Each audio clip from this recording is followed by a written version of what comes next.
Keluarga Indonesia, ketemu lagi dengan saya Mas Jo. Nah, dalam video saya kali ini, saya akan bercerita dan meneruskan pokok pemikiran dari Wakil Ketua MPR RI, Dr. Ahmad Basara.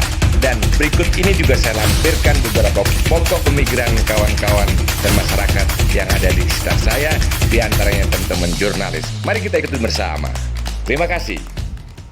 Assalamualaikum Pak Adi. Selamat malam, apa kabar? Baik. Nah, Pak Adi, menurut Pak Adi, bagaimana pendapat Pak Adi tentang Pancasila?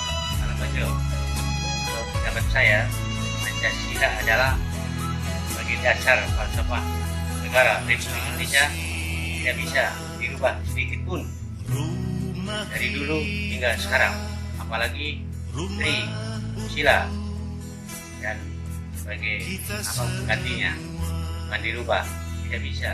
Bung Prengki, menurut Bung Prengki, bagaimana soal Pancasila?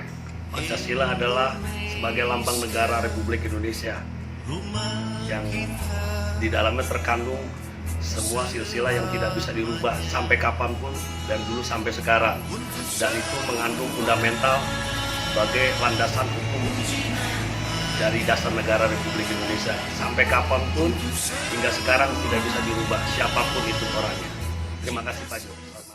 Jadi gagasan tentang Pancasila menjadi Trisila, kemudian menjadi Ekasila, itu bukan dari fraksi PDI Perjuangan, tapi dari fraksi lain. Bisa Jason bisa mengecek, atau bila perlu nanti rekamannya akan kami kirimkan.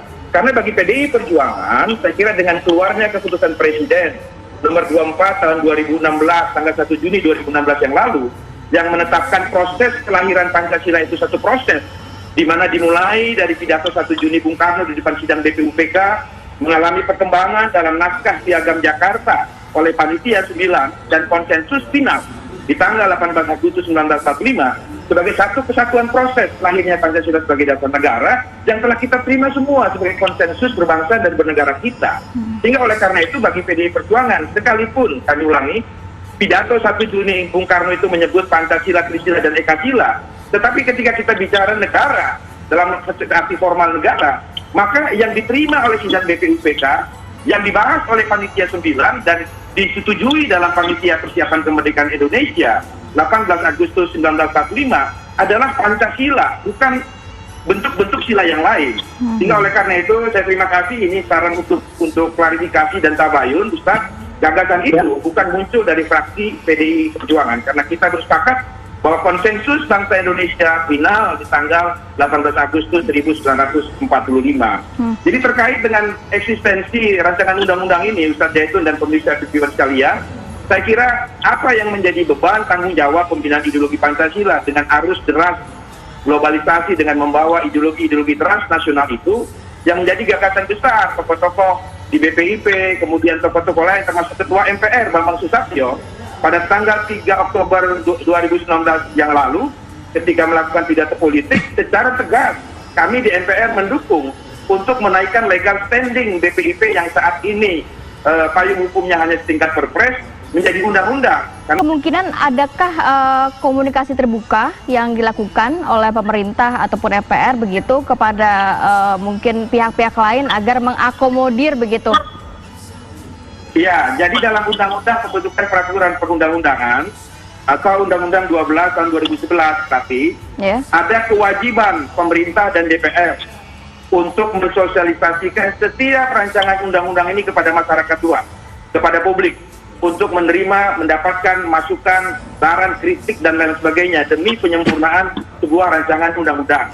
Menurut Undang-Undang P3 juga bahwa Presiden punya waktu 2 bulan untuk mengeluarkan surpres kepada pembantu-pembantunya untuk membahas hal ini kepada bersama DPR. Sehingga oleh karena itu peran partisipasi, saran, masukan dari masyarakat luas demi perbaikan rancangan undang-undang ini agar lembaga seperti BPIP memiliki payung hukum yang kokoh sehingga dia dapat melaksanakan tugas dengan sebaik-baiknya untuk melindungi bangsa dan negara Indonesia dari semua ancaman ideologi transnasional. Itu bisa dilakukan dalam waktu sosialisasi rancangan undang-undang ini. Jadi apa yang disampaikan oleh Ustaz Zaitun, oleh saudara-saudara kita di Majelis Ulama Indonesia Pusat dan Daerah, ormas-ormas Islam seperti NU, Muhammadiyah, Purnawirawan TNI, Polri dan sebagainya, memiliki ruang untuk bisa bersama-sama mendiskusikan, merumuskan hal yang terbaik bagi kepentingan bangsa dan negara untuk hadirnya sebuah undang-undang yang benar-benar dapat mengokohkan Pancasila sebagai dasar dan ideologi negara yang kita cintai.